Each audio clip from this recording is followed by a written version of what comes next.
The howl of the Oklahoma wind carried no mercy as it swept across the desolate plains, rattling the wooden boards of the dilapidated cabin where Tabitha Mason huddled in the darkness.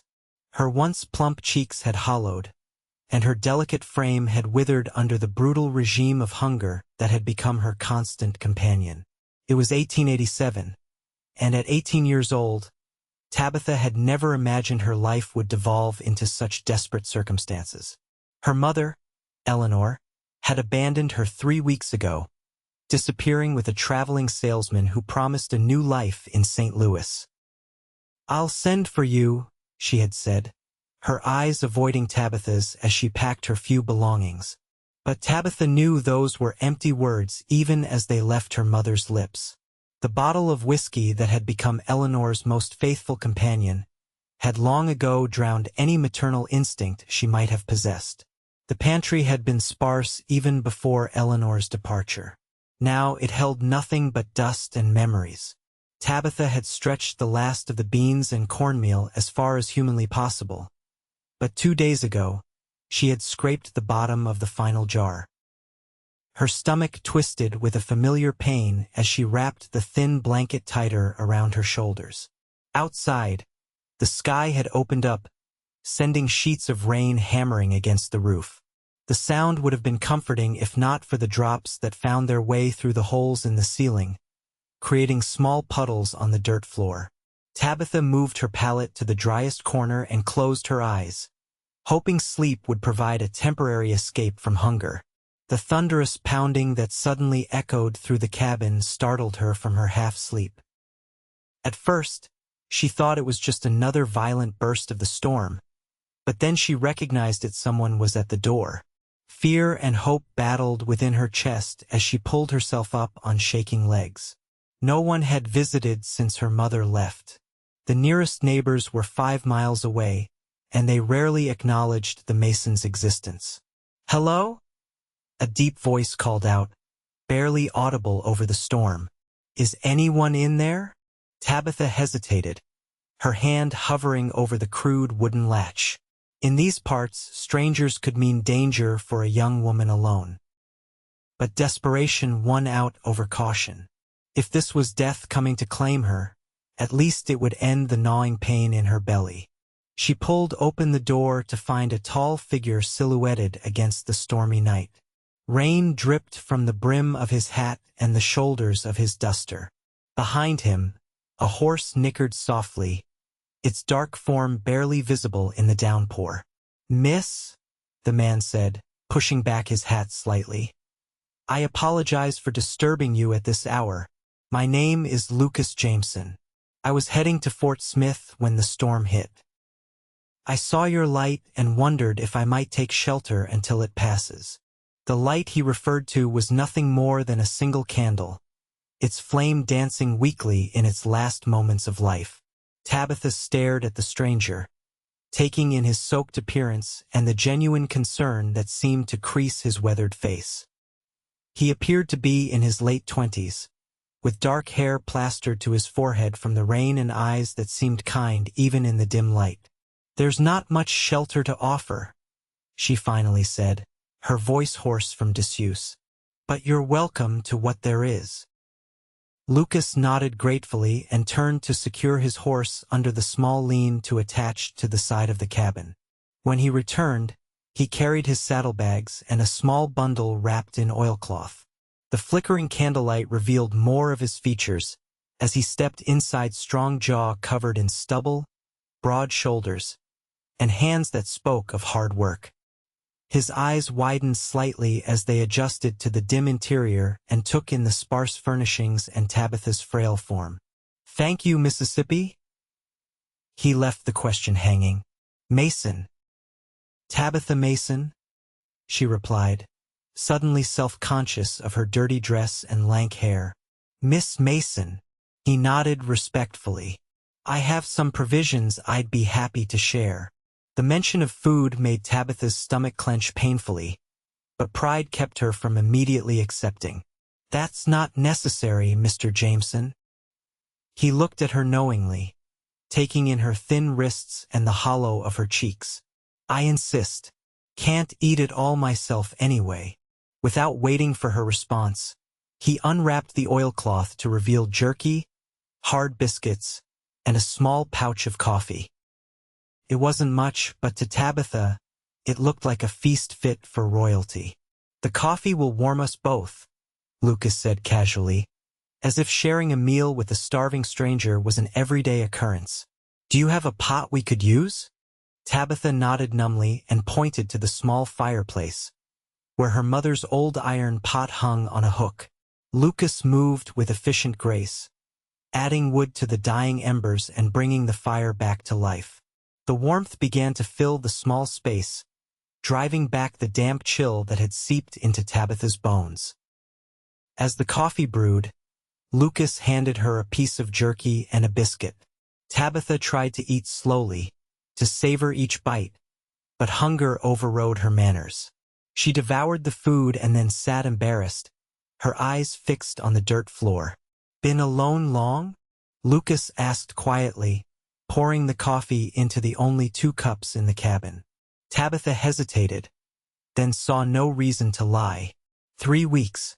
My mother left." Lucas nodded, asking no further questions, but his jaw tightened slightly. He handed her a steaming cup, and their fingers brushed. The simple human contact, after weeks of isolation, sent an unexpected warmth through Tabitha that had nothing to do with the coffee.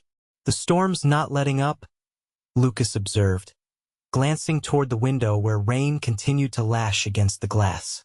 "If it's all right with you, Miss Mason, I'll sleep by the fire here." Tabitha nodded, relief washing over her at the thought of not being alone, at least for one night. "That would be fine, Mr. Jameson." As the night deepened, Tabitha found herself sharing more with this stranger than she had intended. She told him about her father's death from fever 2 years ago, how her mother had turned to the bottle for comfort, and how they had struggled to maintain the small homestead. Lucas listened without judgment, occasionally adding wood to the fire and offering her more food when she hesitantly accepted. In return, he told her about his life as a cattle driver who had recently decided to try his hand at breeding horses. He was headed to Fort Smith to purchase a mare to pair with his stallion. His words painted pictures of wide-open spaces and freedom that made Tabitha's heart ache with longing. When exhaustion finally claimed her, Tabitha slept better than she had in weeks, comforted by the presence of another human being and the knowledge that her stomach wasn't empty for the first time in days. Morning brought clarity with its harsh light. The rain had stopped, leaving behind a world washed clean. Tabitha awoke to find Lucas already up, tending to his horse outside.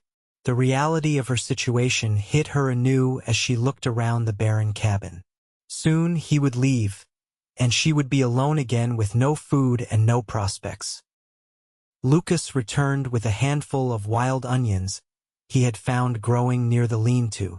"These will add some flavor to breakfast," he said cheerfully, seemingly oblivious to the despair that had settled over Tabitha.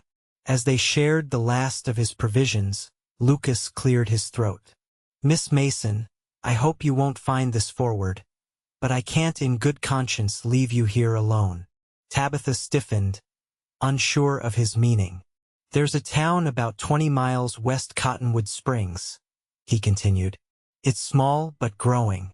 I know the owner of the general store there. Her name is Mrs. Wilson, and she's been looking for help. I thought perhaps—" "You want me to go with you?" Tabitha asked, her voice barely above a whisper. Lucas nodded. "Only if you wish to. I understand if you'd rather stay, if you're waiting for your mother's return." Tabitha glanced around the cabin that had been her home her entire life. There was nothing left for her here except starvation and loneliness. Her mother wasn't coming back. She had known that from the moment Eleanor walked out the door. "I'll go," she said with sudden resolve. "There's nothing keeping me here." Relief washed over Lucas's face. "We should leave soon then. It'll take most of the day to reach Cottonwood Springs." Tabitha gathered her few belongings, a change of clothes, her mother's tarnished silver hairbrush, and a faded photograph of her father. Everything fit into a small bundle that Lucas secured behind his saddle. The morning air was crisp and clean as Lucas helped Tabitha onto his horse. She had ridden before but never astride, and certainly never with a man. The impropriety of it would have scandalized her mother, but necessity overruled convention. "Hold tight," Lucas instructed as he swung up behind her. Tabitha tensed as his arms came around her to take the reins, unused to such proximity. But as the horse began to move, carrying them away from the cabin and her past, she gradually relaxed against him, finding comfort in his solid presence. The journey took them across verdant plains still glistening from the previous night's rain. Lucas pointed out landmarks and shared stories of his travels, his deep voice rumbling against her back. By midday, they stopped by a creek to rest the horse and eat the last of the wild onions with a rabbit Lucas managed to shoot. As they sat by the small fire, Lucas studied Tabitha with a thoughtful expression. "You know, you're quite remarkable, Miss Mason." Tabitha blushed, unused to compliments. "I don't see how. I was starving in a cabin until you came along." "Many would have given up," he said simply. "You didn't." His words warmed something inside her that had been cold for too long. For the first time in months, maybe years, Tabitha felt a flicker of hope for the future. They reached Cottonwood Springs as the sun was beginning its descent. The town was indeed small, a single street lined with wooden buildings, a church with a modest steeple, and scattered houses expanding outward from the center. It wasn't much, but to Tabitha, who had known only the isolation of her family's homestead, it seemed bustling with life and possibility. Lucas guided his horse directly to Wilson's General Store, a two-story building with wide porch steps and large windows displaying everything from farm implements to bolts of fabric. As promised, Mrs. Wilson was in need of help and immediately took to Tabitha, offering her not only employment but also a small room above the store. "You can start tomorrow," Mrs. Wilson said kindly, noting Tabitha's exhausted state. "For now, get some rest and a proper meal." Lucas lingered as Mrs. Wilson showed Tabitha to her room. "I'll be staying at the boarding house down the street," he told her. "I'll check on you before I head out to Fort Smith." Tabitha nodded, suddenly reluctant to see him go, even for the night. He had become her anchor in the tumultuous sea of change. "Thank you, Mr. Jameson, for everything." His smile was warm as he tipped his hat. "Lucas, please." "And you're welcome, Tabitha." The use of her given name sent an unexpected thrill through her, and she watched from the window as he walked down the street, his tall figure cutting a distinctive silhouette against the setting sun. The next morning brought a flurry of activity as Tabitha began her new role at the general store. Mrs. Wilson was patient, teaching her the pricing of goods and how to properly wrap purchases. The work was satisfying, and the steady stream of customers provided a welcome distraction from thoughts of Lucas's impending departure. He appeared around noon, his presence drawing Tabitha's attention immediately. He had shaved and changed into a clean shirt, and the sight of him caused her heart to flutter in a way she had never experienced before. "I see Mrs. Wilson has put you to work already," he observed with a smile. "It's good to be useful," Tabitha replied, conscious of Mrs. Wilson's curious gaze. "I've been thinking," Lucas said, leaning against the counter. "Fort Smith is still a fair journey, and I'm in no particular hurry. Thought I might stay in town a few days. Make sure you're settling in all right." Relief and something else, something warmer bloomed in Tabitha's chest. That would be nice. Those few days stretched into a week as Lucas found reasons to delay his departure. He helped repair the store's roof, assisted the blacksmith with a difficult horse, and spent his evenings with Tabitha, walking the quiet streets of Cottonwood Springs or sitting on the store's porch, watching the stars emerge. During those walks, Tabitha began to share more of herself, her dreams of someday having a real home filled with love and laughter, her fear that she might end up like her mother, her determination to forge a different path. Lucas listened, offering insights from his own life and gentle encouragements that made her believe in possibilities she had never dared consider before. "You're different," she told him one evening as they sat on the porch steps, the warm glow from the store windows illuminating their faces. "From other men, I mean." Lucas chuckled. "Is that good or bad?" "Good," she said decisively. "You see people. Really see them." He turned to look at her then, his gaze so intense it made her breath catch. "I see you, Tabitha, and what I see is extraordinary." The moment hung between them, charged with unspoken feelings. Tabitha looked away first, her cheeks burning. She was acutely aware of how little she knew of the world, of men, of relationships. Her mother's bitter warnings about the faithlessness of men echoed in her memory. But as she glanced back at Lucas's earnest face, those warnings seemed to belong to another life entirely. The following day, Lucas announced that he needed to continue to Fort Smith. Business couldn't be delayed indefinitely, he explained, though his reluctance was evident in the way he lingered at the store, finding small tasks to occupy his time. "I'll return," he promised as he finally prepared to leave. "In 2 weeks' time. The mare will need rest before the journey back, and I have business in Fort Smith that will take some days to conclude." Tabitha nodded, trying to hide her disappointment. 2 weeks seemed an eternity after the constant companionship they had shared. "I'll be here," she said simply. Lucas hesitated, then reached for her hand, his calloused fingers gentle against her skin. "Tabitha, I want you to know," he paused, seeming to struggle with his words. "These days with you have meant a great deal to me." "To me as well," she admitted softly. His smile transformed his face, making him look younger, lighter. 2 weeks, he repeated, and then, with a gentle squeeze of her hand, he was gone, the sound of his horse's hooves fading into the distance. The days without Lucas moved with agonizing slowness. Tabitha threw herself into her work, learning everything Mrs. Wilson had to teach. The older woman became something of a mentor, sharing not just business knowledge but also life wisdom that Tabitha's mother had never provided. "That young man cares for you," Mrs. Wilson observed one evening as they closed the store. "I've seen how he looks at you."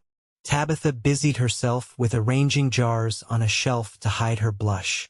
"We barely know each other," Mrs. Wilson chuckled. "Sometimes the heart knows what it wants before the head catches up." As the 2-week mark approached, Tabitha found herself watching the road, her anticipation growing with each passing day. But when 2 weeks became 3 with no sign of Lucas, doubt began to creep in.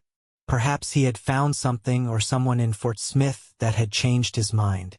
Perhaps his promise to return had been nothing more than kind words to ease his departure. It was during this period of uncertainty that trouble arrived in Cottonwood Springs in the form of 3 rough-looking men who rode into town one afternoon. They entered the general store while Tabitha was alone, Mrs. Wilson having gone to visit a sick friend. "Well, what do we have here?" the tallest of the 3 said, leering at Tabitha across the counter. "Aren't you a pretty little thing?" Tabitha stiffened, recognizing danger in the man's bloodshot eyes and the way his companions spread out, examining the store's merchandise with predatory interest. "Can I help you gentlemen find something?" she asked, striving to keep her voice steady. "Oh, I think you already have," the tall man replied, his gaze traveling over her in a way that made her skin crawl. One of the others, a squat man with a jagged scar across his cheek, grabbed a bolt of expensive fabric. "This'll do for starters," he said with a sneer. "And maybe the cash box, too." Tabitha's hand moved to the shotgun Mrs. Wilson kept beneath the counter. But before she could reach it, the 3rd man was beside her, his grimy hand clamping around her wrist. Now, he growled.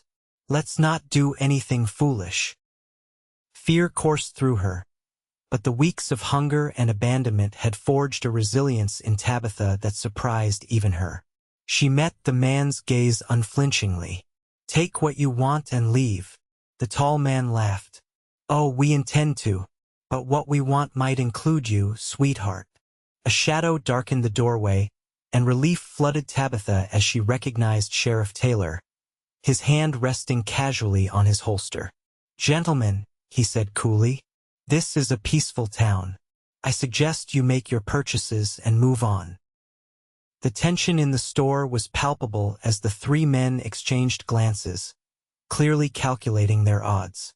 Finally, the tall one nodded, his smile never reaching his eyes. Just passing through, Sheriff. No harm intended. They left without buying anything, their hostile glares promising retribution.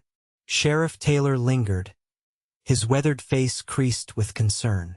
You all right, Miss Mason? Tabitha nodded, though her hands trembled slightly. Yes, thank you.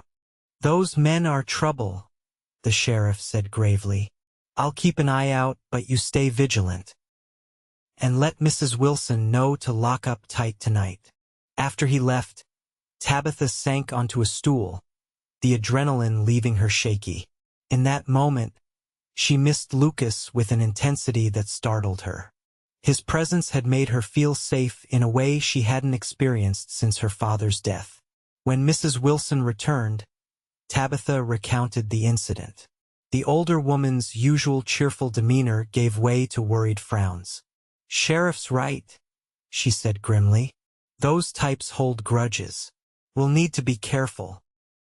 That night, despite the locked doors and windows, Tabitha slept fitfully, her dreams plagued by shadowy figures and the memory of those men's threatening presence. She awoke to the sound of rain drumming against the roof, a storm having blown in during the night. The gray light of dawn filtered through her window as she dressed, resigned to another day of watching the road for a rider who might never return.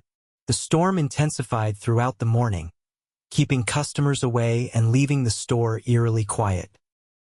Mrs. Wilson busied herself with inventory while Tabitha arranged a new display of ribbons, both women jumping at every sound that might herald the return of their unwelcome visitors. It was just past noon when the door burst open, bringing with it a gust of wind and rain. Tabitha looked up, expecting to see a drenched customer seeking shelter. Instead, her heart leapt at the sight of Lucas, his duster dripping water onto the wooden floor, his hat pulled low against the storm. Lucas! She exclaimed, forgetting propriety in her joy and relief. He crossed the store in long strides, his eyes fixed on her face. Tabitha, he breathed, as if her name was both a prayer and an answer. I came as fast as I could. You're late, she said, unable to keep a note of reproach from her voice despite her happiness at seeing him. I know, and I'm sorry. There was trouble in Fort Smith, a dispute over the mare I purchased. It took longer to resolve than I anticipated. His gaze searched her face anxiously. But that's not why I rode through the night. I met Sheriff Taylor on the road. He told me about those men who threatened you.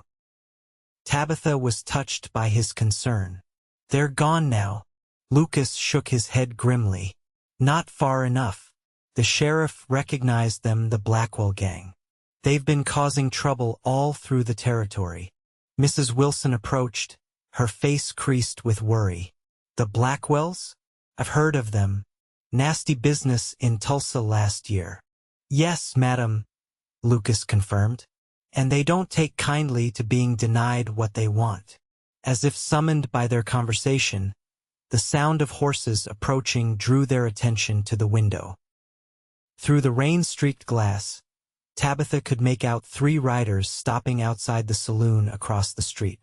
It's them, she whispered, a chill running through her that had nothing to do with the storm. Lucas's expression hardened. Mrs. Wilson, is there somewhere Tabitha can stay that's safer than here? Somewhere out of town, perhaps? The older woman nodded thoughtfully. My brother has a farm about 5 miles north. Tabitha would be welcome there until this blows over. No, Tabitha said firmly, surprising both of them. I won't be driven away by fear. This is my home now. Lucas studied her for a long moment, respect mingling with concern in his gaze. Then we'll face this together, he finally said. But not here. The store is too exposed. Mrs. Wilson suggested the church, which had a sturdy lock and few windows. While she went to inform the sheriff of their plan, Lucas helped Tabitha gather essentials for what might be a lengthy siege. Why did you really come back? Tabitha asked as they worked, the question that had been burning in her mind finally finding voice. Lucas paused, a sack of flour in his hands. Because I couldn't stay away, he admitted. Because every day in Fort Smith, all I could think about was getting back to you. The simple honesty of his words stole Tabitha's breath. I thought perhaps you'd forgotten your promise. Never, he said fiercely. Tabitha, he broke off as Mrs. Wilson returned, breathless with news that the sheriff was gathering men to confront the Blackwells. The three of them slipped out the back door of the store, the rain providing cover as they hurried toward the church. They had almost reached it when shots rang out, splintering the wood of the hitching post near them. Inside, Lucas ordered, pushing Tabitha and Mrs. Wilson ahead of him as he drew his own pistol. The church was dim and cool, smelling of beeswax and old hymnals. Lucas barred the door behind them and moved quickly to secure the few windows. They must have seen us leave the store, he said grimly. Through the rain-blurred glass, they could see figures moving on the street, occasionally illuminated by flashes of lightning. The sheriff and several townsmen had taken positions behind water troughs and wagons, while the Blackwells had retreated to the saloon. A standoff, Mrs. Wilson observed tensely. But they'll get impatient soon enough. Her prediction proved accurate. As the afternoon wore on, the Blackwells made several attempts to approach the church, each time driven back by the sheriff's men. But with each failure, their tactics grew more desperate. As dusk approached, bringing with it an eerie twilight intensified by the continuing storm, Tabitha sat beside Lucas in a pew, their shoulders touching.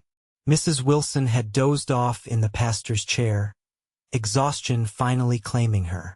I'm sorry, Lucas said softly. I never meant to bring danger to your door.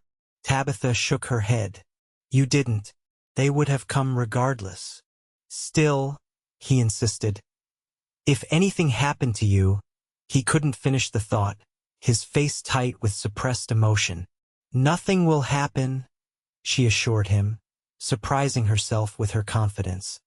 We've both survived worse than this. Lucas looked at her then, really looked at her, as if seeing something new in her face. Yes, he agreed slowly. We have. A crash from the back of the church startled them both to their feet.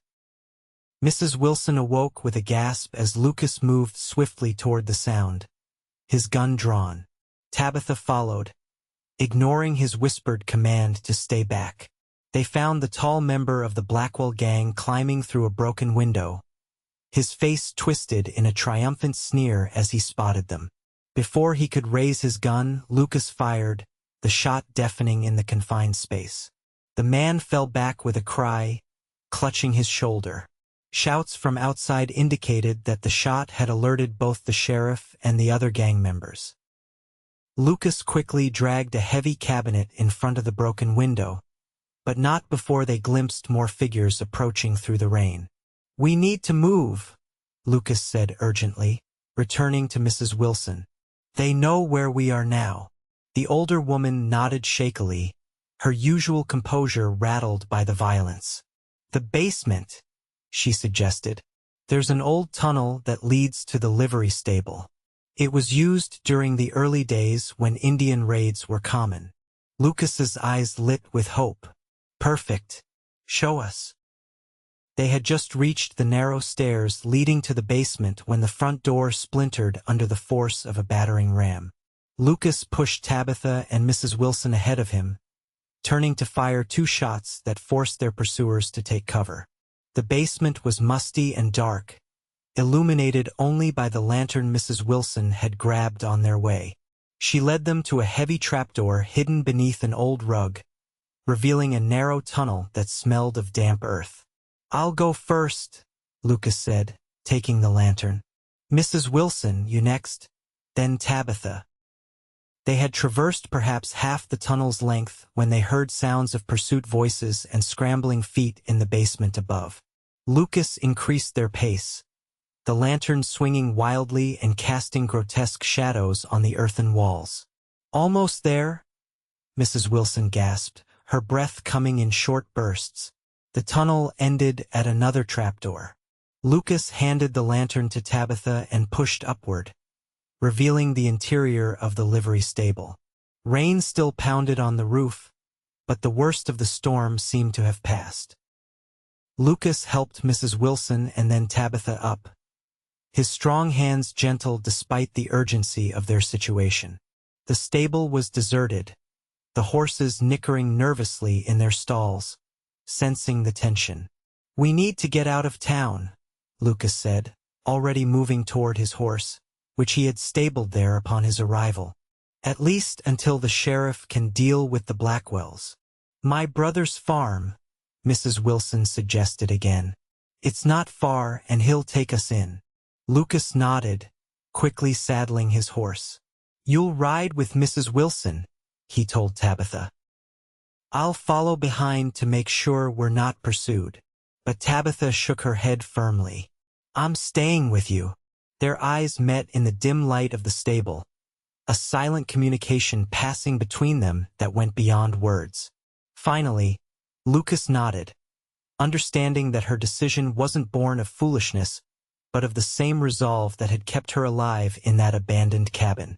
Mrs. Wilson observed this exchange with knowing eyes. "I can ride alone," she said. "I'll go ahead and warn my brother to expect you." Once she had departed on a gentle mare, Lucas turned to Tabitha. "Are you sure about this? Could be dangerous." "I'm sure," she said simply. "We faced this together, remember?" His expression softened, and he reached out to touch her cheek, his fingers leaving trails of warmth on her skin. "Together," he agreed. They waited until full dark before venturing out, the rain having finally diminished to a light drizzle. Lucas's stallion carried them both easily, picking its way carefully through the muddy streets. They had just reached the edge of town when shouts erupted behind them. "Ride!" Lucas urged, spurring the horse into a gallop. Tabitha clung to him, her arms wrapped tightly around his waist as they thundered down the rain-soaked road. Behind them, she could hear the pounding of hooves as the Blackwells gave chase. Lucas guided his horse off the main road, taking a winding path through trees and underbrush that would be difficult for their pursuers to follow. The night closed around them like a protective cloak, the darkness hiding their trail. Eventually, the sounds of pursuit faded, but Lucas maintained their pace, unwilling to risk being caught again. They rode for what seemed like hours, the midnight landscape illuminated occasionally by flashes of distant lightning. Tabitha's body ached from the hard ride, but she made no complaint, drawing strength from Lucas's solid presence before her. Finally, as they crested a small hill, Lucas slowed the horse. Below them, a farmhouse stood dark and quiet, a single lantern burning in a downstairs window. "Mrs. Wilson's brother," Lucas surmised, relief evident in his voice. They approached cautiously, but the door opened before they reached it, revealing Mrs. Wilson and a burly man who could only be her brother. "Thank goodness," the older woman breathed, ushering them inside. "We were starting to worry." The farmhouse was warm and welcoming, the smell of fresh bread and coffee filling the air. Mrs. Wilson's brother, John, was a taciturn but kind man who asked no questions as he showed them to rooms where they could rest. Exhaustion overtook Tabitha as soon as she lay down, but her sleep was fitful, filled with dreams of pursuit and danger. She awoke before dawn, a sense of unease driving her from her bed. Wrapping a borrowed shawl around her shoulders, she made her way downstairs, surprised to find Lucas already awake, sitting at the kitchen table with a cup of coffee. He looked up at her approach, his face softening into a smile that made her heart skip. "Couldn't sleep?" he asked. "Dreams," she admitted, joining him at the table. They sat in comfortable silence for a while, the early morning light gradually brightening the kitchen. Finally, Lucas spoke, his voice low and serious. "Tabitha, there's something I need to tell you." She met his gaze steadily, somehow knowing that whatever he was about to say would change everything. "When I was in Fort Smith, I did more than just buy a mare," he began. "I purchased a ranch about 30 miles west of Cottonwood Springs. It's good land, with water and grazing enough for the horses I plan to breed." Tabitha listened, curious about where this revelation was leading. "I had planned to ask you to visit it with me," he continued, his eyes never leaving hers, "to see if you could imagine yourself there." Understanding dawned slowly, bringing with it a wave of emotion so powerful it nearly took her breath. "Are you asking me to?" "Yes," he said simply. "I know it's fast. We've known each other such a short time. But Tabitha, I've never felt for anyone what I feel for you. When I found you in that cabin, it was as if something that had been missing inside me suddenly fell into place." Tears welled in Tabitha's eyes, not of sadness but of overwhelming joy. "I thought I was going to die there," she whispered. "And then you came, riding through the midnight rain, and everything changed." Lucas reached across the table to take her hands in his. "I can't promise it will always be easy. Ranch life is hard, and we'll face challenges. But I can promise that you'll never be alone again, never be hungry or afraid if I have anything to say about it." "Yes," Tabitha said, the word emerging as both an answer and a promise. "Yes, I'll marry you, Lucas." His smile was like the sun breaking through clouds, brilliant and warming. He rose, pulling her gently to her feet and into his arms. As his lips met hers in a first, tender kiss, Tabitha knew that the long journey that had begun in that desolate cabin had finally led her home. News reached them later that day that the sheriff had apprehended the Blackwell gang as they attempted to flee the territory. With the danger past, they returned to Cottonwood Springs to make preparations for their future together. They were married 2 weeks later in the very church that had provided their sanctuary, Mrs. Wilson beaming proudly from the front pew. The whole town turned out to celebrate, many bringing gifts for the couple's new home. As Lucas had warned, ranch life wasn't easy. The first year brought challenges: drought, a difficult birth for the mare, and the constant work of building something from nothing. But it also brought joy in shared accomplishments, in quiet evenings by the fire, in the slow, steady deepening of their love. By their first anniversary, the ranch was beginning to prosper. Lucas's skill with horses had attracted buyers from as far away as Kansas City, and Tabitha had established a small but productive kitchen garden that supplied their table with fresh vegetables. It was on that anniversary that Tabitha shared her own news they would be welcoming a child in the winter. Lucas's response was to lift her in his arms and spin her around, his laughter mixing with hers in the golden afternoon light. As they stood together on the porch of their home, his arm wrapped protectively around her waist, Tabitha reflected on the journey that had brought her here.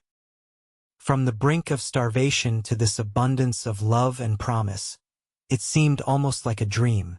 "What are you thinking?" Lucas asked, pressing a kiss to her temple. "That sometimes the darkest moments lead to the brightest futures," she replied, leaning into his embrace. "If my mother hadn't left me, if you hadn't ridden through that storm, if you hadn't been brave enough to open that door, he added. Tabitha smiled, placing her hand over his where it rested on her stomach. Our child will never know hunger or abandonment, she said with quiet certainty. They'll know only love and security. And stories, Lucas said, his eyes twinkling. Someday we'll tell them the story of how their father rode through the midnight rain and found the greatest treasure of his life. As the sun set over their land, painting the sky in shades of orange and gold, Tabitha knew that the promise of that moment was one that would sustain them through whatever challenges lay ahead.